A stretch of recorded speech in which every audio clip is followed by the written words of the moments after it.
Vaque Okelo, rapporteur général de la société civile à Butembo. Comme vous le savez bien, aujourd'hui c'est le premier jour où la société civile a fait une messe en mémoire de nos frères tués à Beni et aussi la demande de la MONUSCO ici à l'est de la RDC. Il est avec vous, M. Vaque Okelo. Bonjour et bonne arrivée.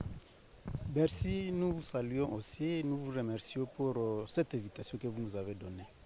Oui, Monsieur Vaque, aujourd'hui nous sommes avec vous et vous êtes rapporteur général de la société civile à Butembo. Quelles sont les dernières informations que vous avez maintenant? Merci. Comme il était prévu, comme d'ailleurs annoncé, qu'il était prévu un culte œcuménique. Exactement, cela a été tenu au stade de Vanvel. L'arrivée déjà c'était à partir de 9 heures. Et donc l'activité vient d'avoir lieu. Nous avons dit que c'est la première activité que d'autres doivent suivre. Comme annoncé, il faut retenir que ces activités restent maintenues, sont au programme. Oui, avec vous, il y a un crépitement de parler jusqu'à ce que les activités n'ont pas eu lieu. Aujourd'hui, nous sommes mardi 26 juillet 2022. Qu'est-ce qui se passe concrètement?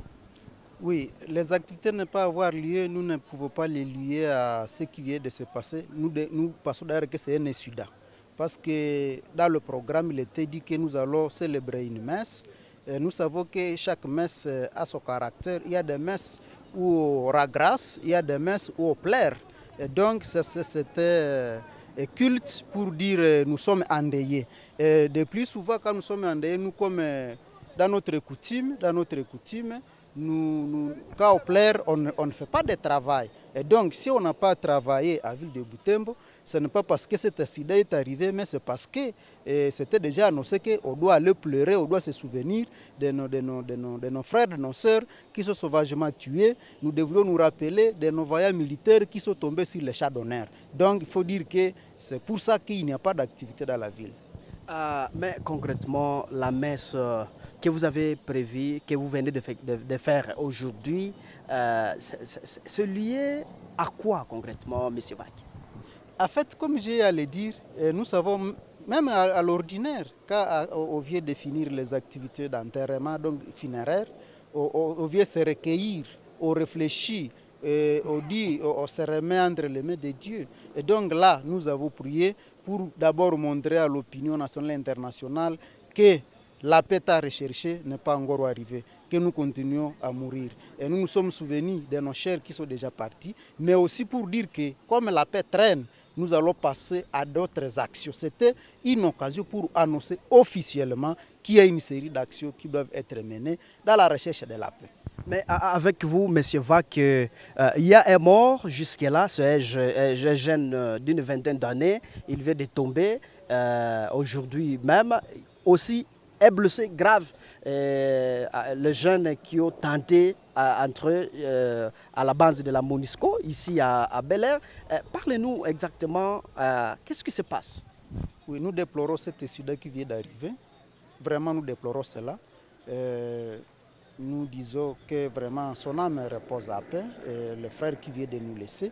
Mais une interpellation quand même à ceux qui se disent respectueux des droits humains.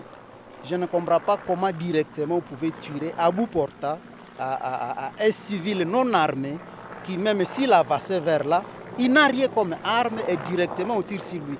Alors que les ennemis, on peut dire, circulent librement dans la forêt ici, même dans la ville, dans la cité d'Owicha. On ne les a pas tués à bout portant, mais un civil dans la ville.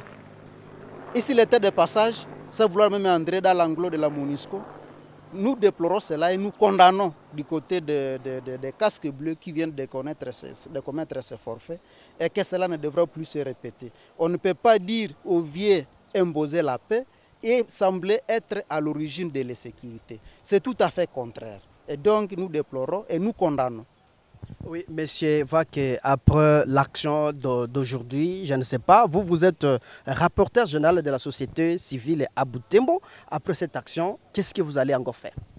Nous avons à le dire d'ailleurs hier que le culte que nous venions de célébrer aujourd'hui, c'est officiel pour que nous puissions annoncer une série d'actions. Et les actions sont non violentes parce que la société civile reste toujours pacifique. Et l'action qui va suivre, nous avons dit, nous devons identifier et publier les noms, les grades. Donc d'une manière générale, on va publier les commandants défaillants. Si une fois une exaction vient d'être connue dans une entité, nous devons savoir qui était censé sécuriser les gens là-bas, mais qui n'a pas pu faire son travail. Ça, nous allons faire. De deux, nous allons aussi identifier et publier les complices au sein même de la population. Parce qu'il peut y avoir des gens qui collaborent avec les ennemis de la paix. Nous allons les publier. Quel est l'objectif de les publier? C'est pour que nous ayons un bon rapport avec nous, parce qu'un jour, nous devrons les traduire en justice. Pour n'avoir pas fait le travail du côté des militaires, des commandants par exemple, mais aussi pour complicité et trahison du côté des civils qui collaboreraient avec les ennemis de la paix. Nous demandons, nous avons déjà dit que les organisations de société civile, toutes les organisations de société civile, dans toute sa dynamique, ne collaborent plus avec la MONUSCO. Pourquoi ne plus collaborer avec la MONUSCO? Parce qu'elle est suspectée d'être des mèches avec l'ennemi. Elle n'a pas su faire son travail 22 ans après, mais continue à persister de rester chez nous. Pourquoi? C'est qu'il y a un agenda. Alors qu'à côté de sa base, on arrive même à égorger les gens. Donc, si elle ne fait pas correctement son travail, et qu'alors il est venu pour vouloir nous sécuriser, il ne le fait pas, pourquoi continuer à rester dans notre pays? Voilà pourquoi nous ne devons plus collaborer avec cette MONUSCO. Et nous disons, nous ne devrons plus voir les véhicules, la MONUSCO en train de circuler dans notre région. Parce que quand nous les voyons, nous sommes mécontents. Parce qu'elle a failli à sa mission. On peut dire qu'elle est là pour exploiter autre chose. Et donc, nous qui souffrons, maintenant on vient nous voler le peu que nous avons. Et donc, ça c'est une action que nous allons aussi faire. Si la MONUSCO se permet de circuler, que nous avons déjà demandé de ne plus circuler, nous allons faire le tapage d'urnes. Des passages, nous allons klaxonner. Et d'ailleurs, même ça passage, à chaque 12 heures, nous allons klaxonner.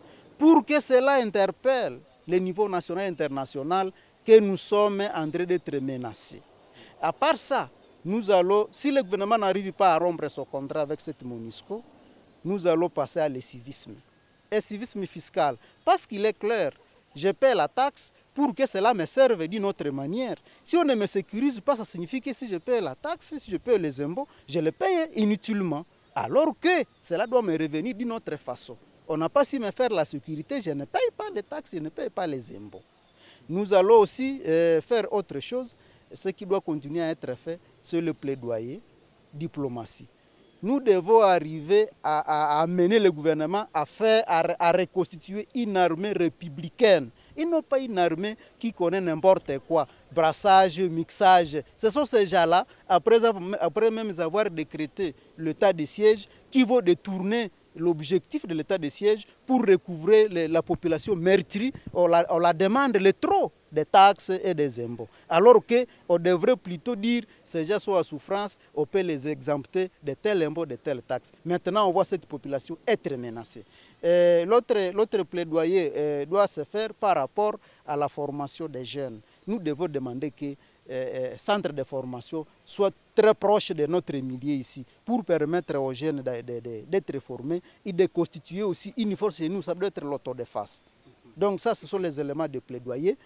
Ça doit nous amener à arriver, par exemple, à New York, si nous avons les moyens. Ça peut nous amener à arriver au niveau de la présidence pour que cela se fasse le plus tôt possible. Oui, je rappelle aux téléspectateurs de Léonjo Léo que nous sommes avec Vaque Okelo, rapporteur général de la société civile à Butembo. Monsieur Vaque Okelo, si vos actions n'aboutissent pas pour que la MONUSCO quitte l'Est de la RDC, concrètement, vous, qu'est-ce que vous allez faire? J'ai bien dit que la société civile, elle est non violente. C'est-à-dire, nous allons mener nos actions pacifiquement. Mais s'il arrive que le partenaire du gouvernement qui ne sait pas faire son travail, que nous considérons du reste comme un partenaire indésirable, ne veut pas sortir, nous allons dire que Le gouvernement donc n'a pas été attentif à notre appel alors que nous sommes souverains. Parce que s'il y a un gouvernement, c'est parce qu'il y a une population quelque part. Et donc, nous allons quitter cet aspect pacifique pour nous prendre à charge. Parce qu'il est inacceptable d'attendre que quelqu'un vienne vous couper la tête et qu'on constate seulement que vous veniez de mourir. Non! Alors que la vie humaine, elle est sacrée. Et donc, si il y a la Constitution qui dit que la vie humaine est sacrée et que nous avons le droit de réclamer la paix-là, cette liberté, et donc, nous allons user d'une autre stratégie. On va quitter l'aspect l'aspect pacifique pour être, par exemple, violent, pourvu que la paix soit là. Monsieur Vaque, auquel vous êtes suivi à République démocratique du Congo, également à l'étranger, les Congolais, les yeux des Congolais à l'étranger sont braqués ici à l'Est suite à la MONUSCO. Concrètement, qu'est-ce que vous pouvez dire aux Congolais qui vous suivent de partout, qui ne comprennent pas réellement ce qui se passe ici à l'Est? Nous devons savoir qu'il faut rester solidaires. Nous sommes des Congolais. Et l'étendue territoriale du Congo est connue. Et il est dit, même Mobutu l'avait dit, on n'acceptera pas même qu'un seul centimètre puisse quitter notre territoire. Il avait ajouté à Disa, t'as mieux faire un pacte avec Satan pourvu que l'intégrité soit là. Alors je voudrais dire qu'il n'y a pas la RDC, c'est la partie Est. Et donc, celui qui vit à l'Ouest, celui qui vit au nord, celui qui vit au sud, doit savoir que ce qui se passe à l'est lui concerne lui comme Congolais. Et donc nous devons être solidaires. Les actions qui vont se mener ici, les autres doivent se les approprier partout où ils sont. Que ce soit dans les diasporas, il faut qu'on s'approprie cela. Oui, Monsieur Vaque Okelo, nous vous disons merci d'avoir accepté notre invitation sur la chaîne